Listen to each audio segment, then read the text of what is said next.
Good morning students. आज के इस वीडियो में हम कॉन्ट्रैक्ट ऑफ बेलमेंट के बारे में पढ़ने जा रहे हैं। लास्ट वीडियो में हमने कॉन्ट्रैक्ट ऑफ बेलमेंट का meaning, definition, characteristics, kinds of bailment and duties and responsibilities of baler के बारे में डिटेल से डिस्कस किया था। आज के इस वीडियो में हम कॉन्ट्रैक्ट ऑफ बेलमेंट के चैप्टर में duties and responsibilities of bailee and rights of bailor as well as bailee के बारे में पढ़ने जा रहे हैं। तो आइए शुरुआत करते हैं आज के इस वीडियो की। और सबसे पहले हम समझते हैं कि duties and responsibility of belly से क्या मतलब है। देखिए, जो कॉन्ट्रैक्ट ऑफ बेलमेंट है उसमें दो पार्टी हैं। एक पार्टी है बेलर और दूसरा है बेली। बेलर हम उसको कहते हैं जो किसी पर्टिकुलर पर्पस के लिए अपनी वस्तु या कोई गुड्स है डिलीवर करता है किसी दूसरे व्यक्ति को या फिर उधार देता है, तो उसे हम बेलर के नाम से जानते हैं। जिस व्यक्ति को गुड्स डिलीवर की जा रही है, जो व्यक्ति गुड्स को जो डिलीवरी को एक्सेप्ट कर रहा है, उसे हम बेली के नाम से जानते हैं। बेली उस गुड्स का किसी पर्टिकुलर पर्पस के लिए उपयोग करता है और उसके बाद जो बेलर है उसको वापस लौटा देता है। तो इस प्रकार इस बेलमेंट के ट्रांजैक्शन में बेलर के ड्यूटीज एंड रिस्पॉन्सिबिलिटीज क्या है, इसके बारे में हमने लास्ट वीडियो में डिटेल से डिस्कस किया था। अब यहाँ पर हम जो बेली है, जो टेम्परेरी पर्पस के लिए, किसी स्पेशल पर्पस के लिए जो गुड्स है उसकी डिलीवरी प्राप्त कर रहा है या उधार ले रहा है, तो उसके क्या ड्यूटीज हैं या रिस्पॉन्सिबिलिटीज हैं। तो आइए शुरुआत करते हैं duties and responsibilities of bailor. First है केयर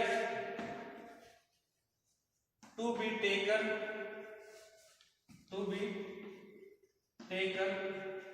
बाय बेली। अब देखिए, जो भी गुड्स या कोई प्रोडक्ट बेली को प्राप्त हुआ है कॉन्ट्रैक्ट ऑफ बेलमेंट में, तो उस गुड्स का, उस प्रोडक्ट का पूरा ध्यान रखना, उसकी पूरी केयर करना, ये ड्यूटी है बेली का। और यानी किसी भी प्रकार का जो नुकसान है बेल्ड गुड्स को या जो निक्षेपित वस्तु है उसको ना हो, इसके लिए जो है पूरे प्रयास बेली के द्वारा किए जाने चाहिए। नेक्स्ट है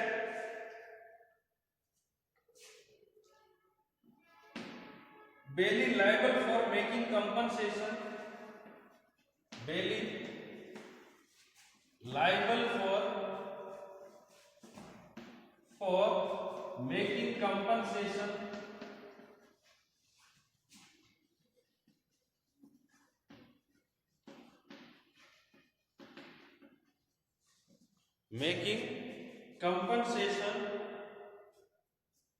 if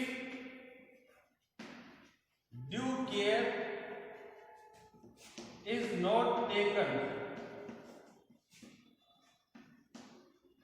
अब देखिए, बेली के द्वारा यदि कोई नेग्लिजेंसी बरती जाती है, कोई लापरवाही बरती जाती है और इससे बेल्ड गुड्स जो निक्षेपित वस्तु है, प्रोडक्ट है, उसको किसी प्रकार का नुकसान पहुंचता है, तो फिर उसके लिए जो बेली है वो रिस्पॉन्सिबल होगा उस नुकसान की भरपाई करने के लिए, ठीक है ना।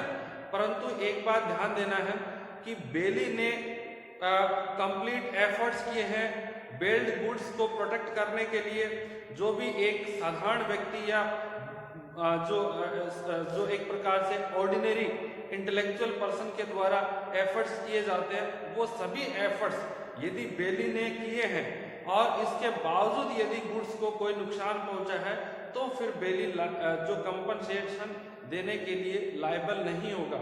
बट यदि एक प्रकार से ड्यू डिलीजेंस एंड जो केयर है उसका यूज बेली ने नहीं किया है गुड्स को प्रोटेक्ट करने के लिए, प्रोडक्ट को सिक्योर या सुरक्षित रखने के लिए, तो ऐसे में बेली के द्वारा बेलर को जो भी नुकसान हुआ है उसकी भरपाई करना जरूरी है। नेक्स्ट है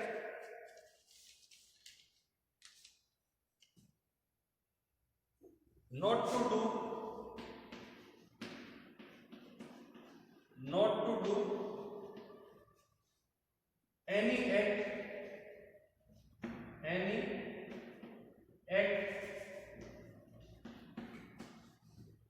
against the terms of bailment, against the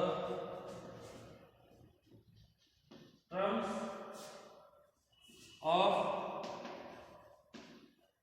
bailment।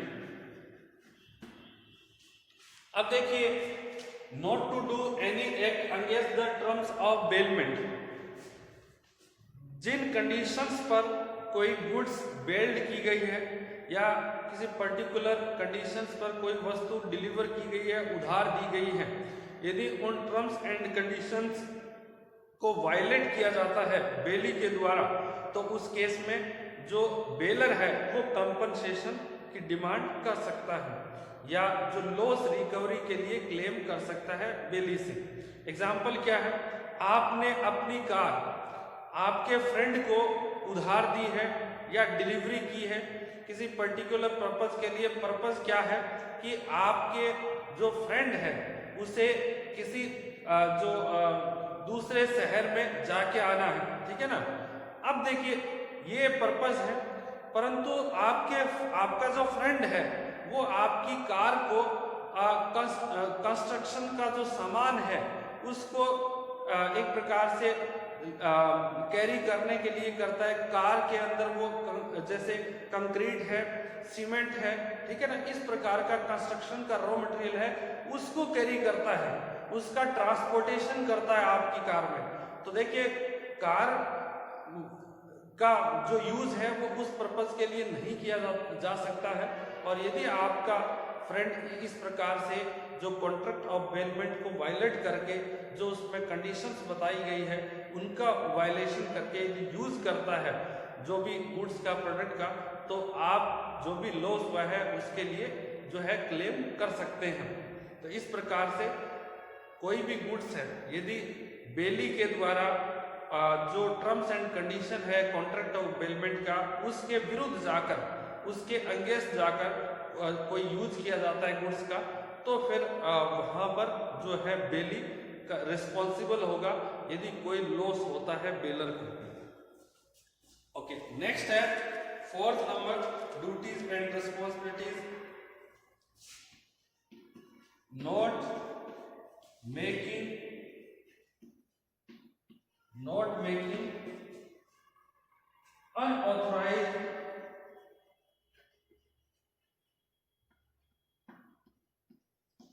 unauthorized use of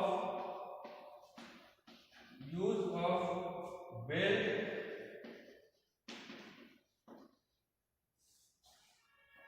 goods।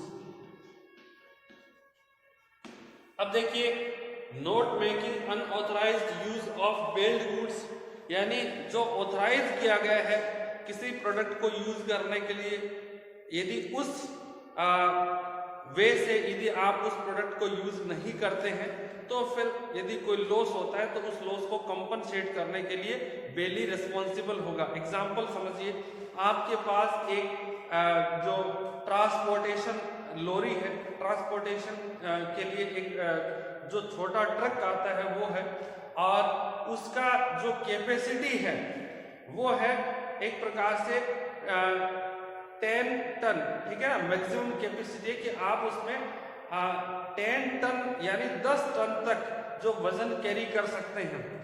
आपके पास वो ट्रक है और आपने उस ट्रक को आपके फ्रेंड को जो है किराए पे दिया, और यहाँ पर देखिए उसका फिक्स है कि आप कोई भी व्यक्ति है उस ट्रक में, उस लॉरी के अंदर अधिकतम 10 टन वजन कैरी कर सकते हैं।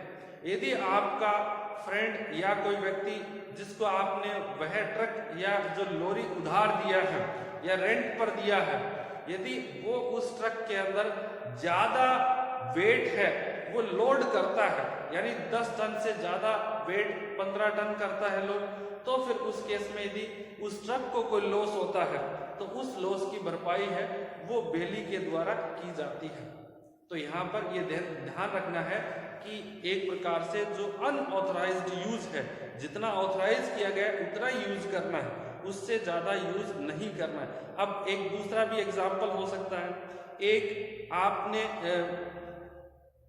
जो बैलगाड़ी है उसको खींचने के लिए एक आपके फ्रेंड से बैल लिया, ठीक है ना, और उस बैल का यूज यदि साधारण से देखें तो जनरली क्या है, 1-2 क्विंटल तक जो बैल है वो वजन कैरी कर सकता है, परंतु यदि उस पर 50 जो टन यदि आप उसको वजन डाल के यदि उससे चलाना चाहते हैं बैलगाड़ी, तो फिर वो संभव नहीं है।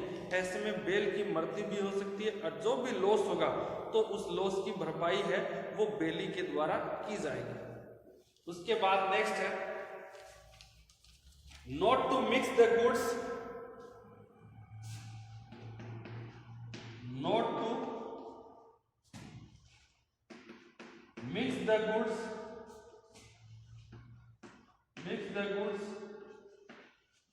received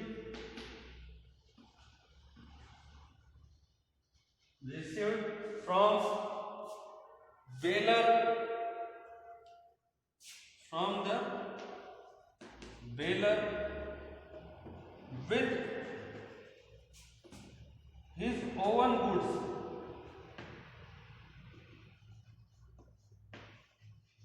अब देखिए बहुत ही ये इंटरेस्टिंग पॉइंट है, not to mix the goods received from bailor with his own goods.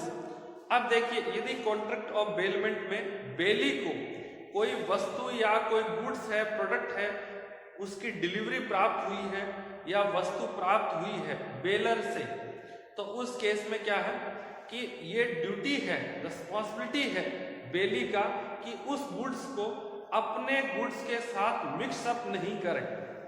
यानी जो गुड्स एक प्रकार से बेलर से प्राप्त हुई है उस गुड्स को बेली अपने गुड्स के साथ नहीं मिलाए, मिक्स नहीं करे, ये उसका ड्यूटी एंड रिस्पॉन्सिबिलिटी है। बट कई बार क्या है, यदि गुड्स है एक प्रकार से जो बेलर के कहने पर बेली के द्वारा अपने गुड्स के अंदर मिला दी जाती है, मिक्स कर दी जाती है, तो उस केस में क्या होगा कि बेलर और बेली के जो गुड्स को अलग अलग करने पर जो भी खर्चा आएगा, जो भी एक्सपेंसेस होगा, उस एक्सपेंसेस को बेलर एंड बेली दोनों के द्वारा जो है बियर किया जाएगा, ठीक है, या फाइनेंस किया जाएगा। अब देखिए यदि बिना बेलर के मर्जी के, ठीक है ना, बेलर के इच्छा के विरुद्ध या उससे बिना पूछे जो बेली है यदि जो गुड्स उसे प्राप्त हुई है बेलर की तरफ से, उन गुड्स को अपने गुड्स के साथ मिक्स कर देता है और यदि उसके बाद जो भी, यहाँ पर एक बात समझना है कि बेलर से बिना परमिशन लिए बेली यदि बेलर से प्राप्त होने वाली वस्तुओं को अपनी वस्तुओं के साथ मिला देता है, तो उस केस में जो गुड्स है, जब हम दोनों गुड्स को अलग अलग करेंगे, बेलर का गुड्स और बेली का गुड्स, तो जो भी एक्सपेंसेस होगा वो सिर्फ और सिर्फ बेली के द्वारा बियर किया जाएगा, ठीक है ना। क्योंकि यहाँ पर देखिए बेली ने बिना बेलर से पूछे और जो बेलर की गुड्स है उसको अपने गुड्स के साथ मिक्स कर दिया, तो इस कार्य के लिए फिर यदि उन गुड्स को अलग अलग किया जाएगा तो उसके लिए जो एक्सपेंसेस होगा वो बेली के द्वारा बियर किया जाएगा या फाइनेंस किया जाएगा। अब नेक्स्ट है इसी का जो सब पॉइंट है कि यदि कोई गुड्स है जो बेली ने बेलर से प्राप्त की है और उन गुड्स को यदि बेली बिना बेलर की परमिशन के अपने गुड्स में मिक्स कर देता है और गुड्स इस प्रकार की है कि उन गुड्स को हम अलग अलग नहीं कर सकते एक बार मिक्स करने के बाद, तो ऐसे परिस्थिति के अंदर जो भी लॉस होगा उस लॉस की भरपाई जो बेली के द्वारा बेलर को की जाएगी। तो यहाँ पर यह ध्यान रखना है कि यदि लॉस से बचना है किसी प्रकार के, तो बेली कभी भी जो गुड्स वह प्राप्त कर रहा है बेलर से, उन गुड्स को अपने गुड्स के अंदर मिक्सअप ना करे।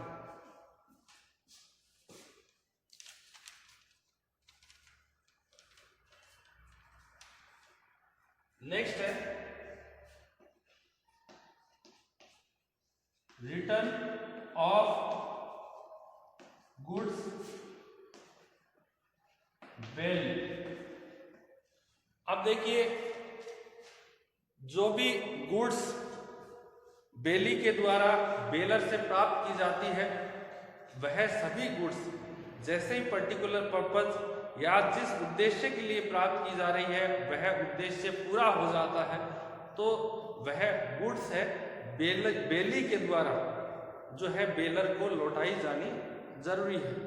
अब यहाँ पर एक बात समझना है कि यदि कभी कभार कोर्ट के द्वारा उस गुड्स को लौटाने पर रोक लगा दी जाती है या किसी गवर्नमेंट ऑफिशियल्स के द्वारा रोक लगा दी जाती है, तो उस केस में जो एक प्रकार से बेली है वो गुड्स को बेली को लौटाने के लिए रिस्पॉन्सिबल नहीं होगा, ठीक है ना। परंतु यदि कोई रोक नहीं है गवर्नमेंट की तरफ से, कोर्ट की तरफ से, तो बेली के द्वारा जो गुड्स प्राप्त की गई है वो गुड्स निर्धारित समय के बाद या पर्टिकुलर पर्पस पूरा होने के बाद बेलर को लौटाया जाना जरूरी है।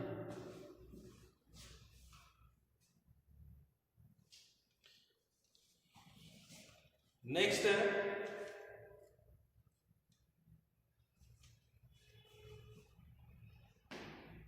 बेलीज responsibility.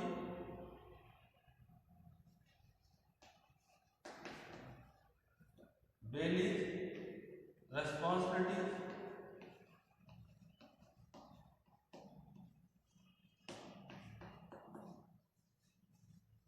when goods not returned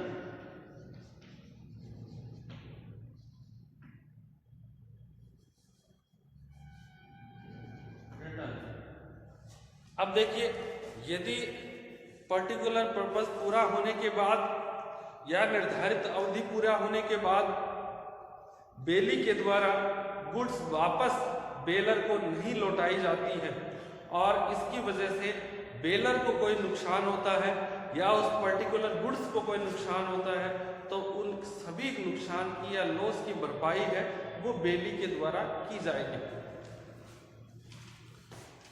okay, फिर उसके बाद जो आप इन पॉइंट्स को साथ साथ में नोट करते रहे वीडियो पॉज करके।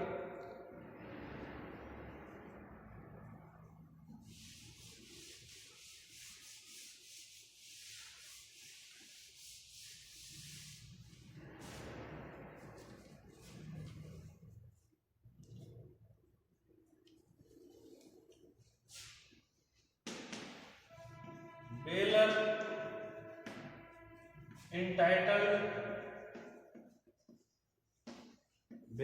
entitled to increase or profit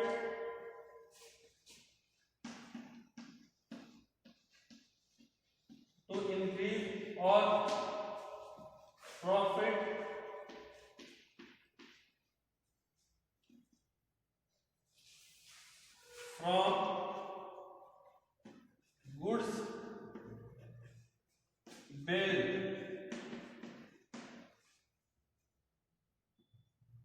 अब देखिए यहां पर ये जो पॉइंट है कि बेलर एंटाइटल्ड टू इंक्रीज और प्रॉफिट फ्रॉम गुड्स बेल्ड।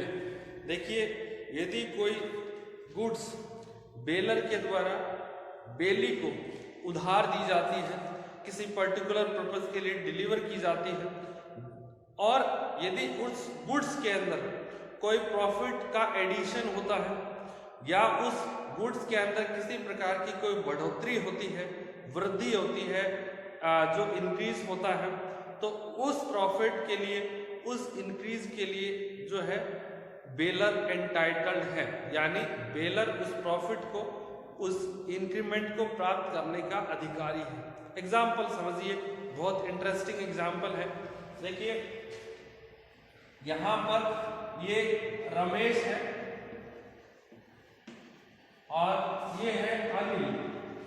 रमेश और अनिल ये दो क्या है, नेबर है। दो ये नेबर पड़ोसी हैं एक दूसरे के। रमेश को किसी शादी में, रमेश और अनिल दोनों जयपुर में रहते हैं। रमेश को बीकानेर किसी मैरिज फंक्शन को अटेंड करने के लिए जाना है। रमेश के घर पर एक गाय है और अब रमेश उसकी टेक केयर नहीं कर सकता, तो रमेश ने कुछ दिनों के लिए, एक प्रकार से 5 दिनों के लिए जो गाय है वो अनिल को डिलीवर कर दी, यानी अनिल को सौंप दी कि 5 दिन तक अनिल उस गाय का ध्यान रखे। अब देखिए हुआ क्या कि जैसे ही रमेश ने गाय डिलीवर की अनिल को, 2 दिन बाद में गाय ने एक बछड़े को जन्म दिया, एक काफ को जन्म दिया। अब देखिए, अब उस गाय को जैसे ही रमेश बीकानेर में मैरिज फंक्शन अटेंड कर वापस आ जाता है, तो ये जो रमेश है वो अनिल से वापस उस गाय को प्राप्त कर सकता है और उस गाय के साथ उस गाय और जो बछड़ा हुआ है, जो काफ है, उसको भी प्राप्त करने का अधिकारी है वो रमेश है।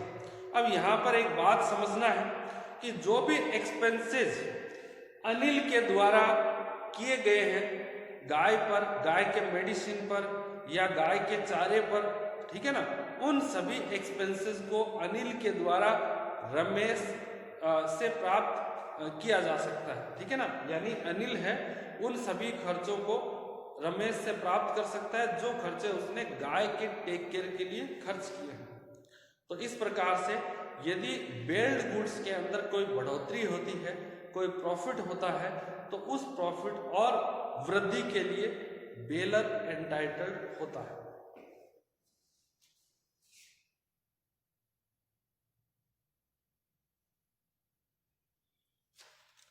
नेक्स्ट है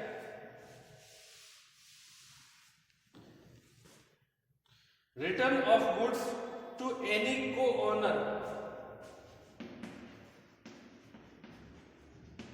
return of goods to any co owner, to any co owner. अब देखिए, यदि किसी भी वस्तु के, किसी प्रोडक्ट के एक से अधिक ओनर है, ठीक है ना, एक प्रकार से देखिए किसी वस्तु के 4 ओनर हैं और एक ओनर ने वह गुड्स किसी व्यक्ति को उधार दिया और किसी पर्टिकुलर पर्पस के लिए, तो जो व्यक्ति है बेली है जिसने वस्तु को उधार लिया है पर्टिकुलर पर्पस के लिए, तो वह व्यक्ति जो बेली है उस वस्तु को, जो 4 ओनर हैं उस वस्तु के, उनमें से किसी को भी वापस लौटा सकता है, ठीक है ना, किसी भी जो ओनर को वापस लौटा सकता है। तो ये जो जरूरी नहीं है यहाँ पर किसी एक ही पर्टिकुलर पर्सन को वह वस्तु लौटाई जाए, चारों में से किसी एक को लौटा सकता है, ठीक है ना। एग्जाम्पल आप समझ सकते हैं कि देखिए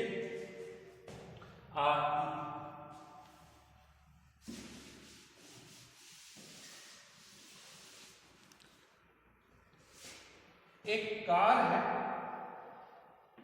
कार, और उसके एक प्रकार से A, B, C और D, ये 4 ओनर हैं कार के, ठीक है ना। और यहां पर क्या है, ये रमेश है। अब देखिए, रमेश ने जो B से कार को किसी पर्टिकुलर पर्पस के लिए उधार लिया या किराए पर लिया, ठीक है ना। अब B से कार को किराए पर लिया रमेश ने, तो ये कॉन्ट्रैक्ट ऑफ एक प्रकार से बेलमेंट हो गया। अब यहाँ पर देखिए, जो रमेश है उस पर्टिकुलर पर्पस को या ड्यूरेशन को पूरा होने के बाद जो कार है, इन चारों में से किसी को भी लौटा सकता है।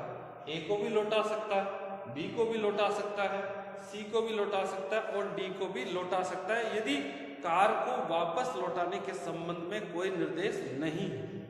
परंतु यदि कॉन्ट्रैक्ट ऑफ बेलमेंट के समय पहले से डिस्क्राइब एक्सप्लेन कर दिया है कि जो कार है वो डी को लौटाना है या सी को लौटाना है या ए को लौटाना है, तो उस केस के अंदर जो भी बेलर है उसके डायरेक्शंस को फॉलो करना जरूरी है।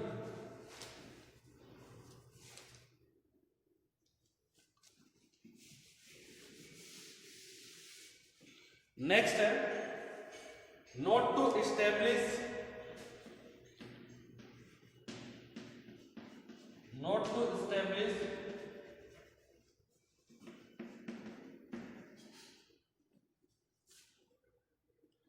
ownership on the goods belt.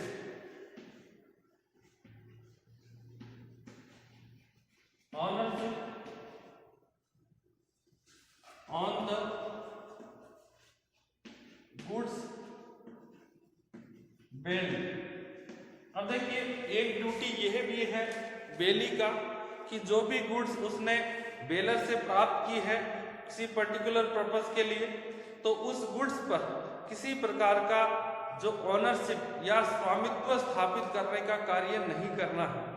यानी ऐसा नहीं हो कि जो बेली है उस गुड्स को किसी व्यक्ति के पास प्लेस्ड कर दे, गिरवी रख दे, ठीक है ना, या कोलेटरल सिक्योरिटी की तरह उसको डिपॉजिट कर दे,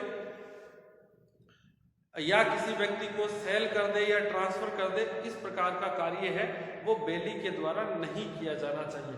तो ये 10 पॉइंट्स हैं जिनको हमें याद रखना है ड्यूटीज एंड रिस्पॉन्सिबिलिटीज ऑफ बेली के तौर पर। उसके बाद हम नेक्स्ट पढ़ेंगे राइट्स ऑफ बेलर।